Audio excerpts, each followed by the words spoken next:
ಇದಕ್ಕೆ ನಾವು ಸೀಸೆಗಳು ಅಂತ ಇದರಿಂದ ನಾವು ಎಷ್ಟು ಹಾಕಿದ್ರೆ ಬಕೆಟ್ ತುಂಬ ಅನ್ನೋದನ್ನ ನಾವು ಇವತ್ತು ಸರಿನಾ. ಹಾಗಾದ್ರೆ ಸ್ವಲ್ಪ ಸಿಟ್ಟು ಏನು ಮಾಡ್ತಾರ ಈ ಒಂದು ಮಗ್ಗಳಿಂದ ಮಗ್ಗನ್ನ ಬಳಸಿ ಈ ಬಕೆಟನ್ನು ತುಂಬ್ತಾರೆ ಸರಿನಾ. ಮಾಡ್ರಿ ಜೋರಾಗಿ ಹೇಳ್ಬೇಕಾ.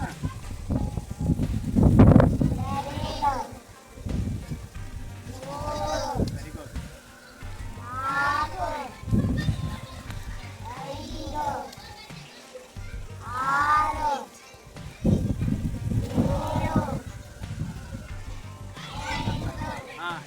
ಎಷ್ಟು ಮಗ್ಗಗಳು? 8 ಮಗ್ಗಗಳಿಗೆ ಇದು ಏನಾಗುತ್ತೆ ಬಕೆಟ್ ತುಂಬಿದೆ ಹೌದಲ್ಲ. Very good. ಯಾವ ಸಾಕ್ರೆಲ್ಲೂ ತಿಂತೀವಿ ಈಗ ನಾವು ಮಗ್ಗಿನಿಂದ ಎಷ್ಟು ಮಗ್ಗಗಳನ್ನು ಹಾಕಿಕೊಂಡು ಬಕೆಟ್ ತುಂಬಾಕ 8 ಹೌದಲ್ಲ. Very good. ಹಾಗಾದ್ರೆ ಈಗ ಈ ಒಂದು ಗ್ಲಾಸ್ ಮೂಲಕ ನಾವೇನ್ ಮಾಡೋಣ ಆ ಬಕೆಟ್ ಅನ್ನ ತುಂಬಿಸೋಣ. ಎಷ್ಟಿರುತ್ತೆ ಕೌಂಟ್ ಮಾಡ್ಬೇಕು ಜೋರಾಗಿ.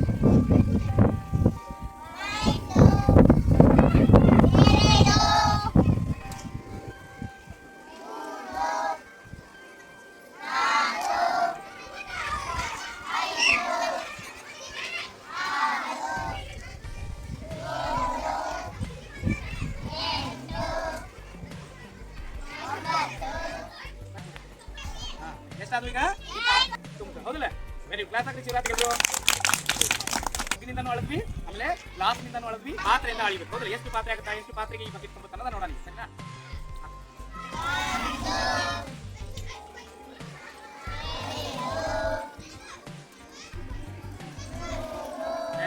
ಹಾಗಾದ್ರೆ ಎಷ್ಟು ಪಾತ್ರೆಯಿಂದ ಈ ಬಕೆಟ್ ತುಂಬಲಾಯ್ತು? Very good. ಎಷ್ಟು 3 ಕ್ಲಾಸ್ ಆಗ್ಲಿ ಲಾವಣೆಗಳು ದತ್ತಾಂಶಗಳ ನಿರ್ವಹಣೆಯಲ್ಲಿ ಏನ್ ಮಾಡ್ತೀವಿ ನಾವು ದತ್ತಾಂಶ ಒಂದು ನೀರು ಅನ್ನೋದು ಒಂದು ನಿರ್ವಹಣೆ ಮಾಡೋದು ಹೌದಾ. ಹೌದಲ್ಲ ಈ ಬಕೆಟ್ ನಿರ್ವಹಣೆ ಮಾಡ್ತೀವಿ ನೀರನ್ನು ಸರಿನಾ. ಅರ್ಥ ಆಯ್ತಲ್ಲ ನಿಮಗೆ ದತ್ತಾಂಶಗಳ ನಿರ್ವಹಣೆ ಅಂದ್ರೆ ಹೌದಲ್ಲ. ಯಾಕಂದ್ರೆ ಎಷ್ಟು ಸಂಖ್ಯೆಗಳನ್ನು ಗೊತ್ತಾಗ್ತಲ್ಲ ನಿಮ್ಗೆ ಸಂಖ್ಯೆ ಎಷ್ಟು ಸಂಖ್ಯೆಯಿಂದ ನಾವು ಮಗ್ಗಿನಿಂದ ನೀರನ್ನ ತುಂಬಿ ಬಕೆಟ್ ಹಾಕಿದ್ವಿ ಹೌದಲ್ಲ. ಗ್ಲಾಸ್ನಿಂದ ಎಷ್ಟು ನೀರನ್ನ ತುಂಬಿ ನಾವು ಬಕೆಟ್ ಹಾಕಿದ್ವಿ ಪಾತ್ರೆಯನ್ನ ಬಳಸಿ ನಾವು ಎಷ್ಟು ನೀರನ್ನ ಬಕೆಟ್ ಹಾಕಿದ್ವಿ ಗೊತ್ತಾಗ್ತಲ್ಲ ನಿಮಗೆ ಈಗ ಸಂಖ್ಯೆಗಳು ಗೊತ್ತಾಗ್ತಲ್ಲ. ಈ ರೀತಿ ನಾವು ದತ್ತಾಂಶಗಳ ನಿರ್ವಹಣೆಯನ್ನ ಕಲಿತೀವಿ. ಅರ್ಥ ಆಯ್ತಾ. Thank you.